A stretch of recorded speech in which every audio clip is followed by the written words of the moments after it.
Hello, I am Kerbal and welcome to me installing the Kerbal positioning system, which is a reassemblance of a real-world global positioning systems created by the United States.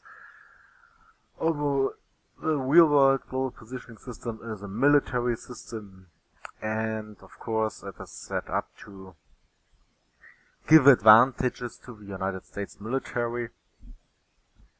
It is, almost fully civilian usage, just new added functions with Block 3 and I guess later Block 2 satellites are not available for civilian use, so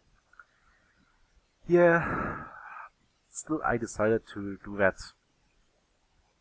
The real-world KPS satellites are orbiting with a duration of one sidereal day, which is 11 hours and 58 minutes.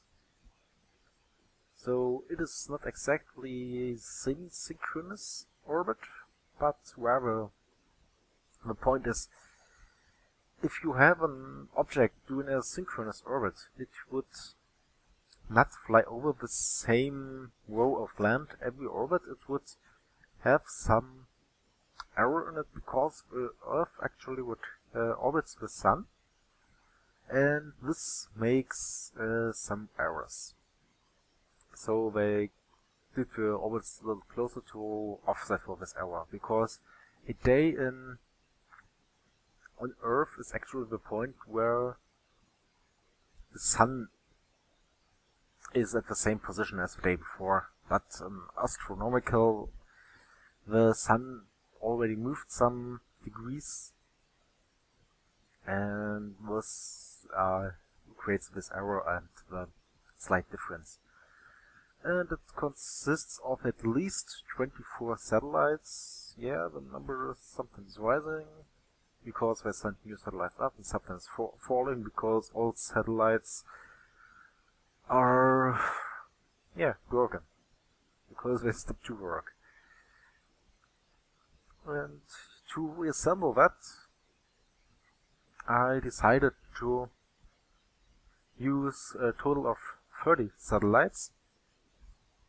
First of all, because if I would just use 4 satellites per launch, I would just get 24, which is the absolute minimum number, and I didn't like that. And due to Kerbal numbers on time and stuff, I had to do orbit lower than on real Earth at 1,586 kilometers. This yielded me almost roughly a semi-synchronous orbit.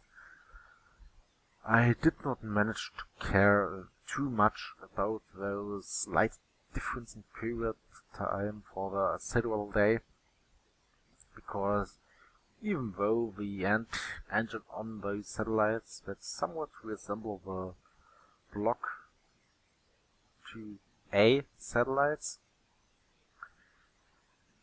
it was kinda hard to get things exactly right, as you know. In real world you get computers controlling at exactly to the millisecond, outputting the thrust and stuff, and you will get things just right in KSP without MacLeod, which I just use for the actual launch of the vehicles. Because seriously, several minutes of just thrusting and getting the right inclination is kinda boring. The satellites are actually, in real world, roughly 55 degrees inclined to provide a good view and up good to have them available to most of the hemisphere. Well, if you're just very much north, you will usually still see them because they're actually quite in high altitude, and even on the North Pole you can see them. And another thing is that the orbit lines space by 60 degrees. That means you get 6 different orbits for 4 to 5 satellites around the Earth, which you will see later on. This, is basing the satellites off.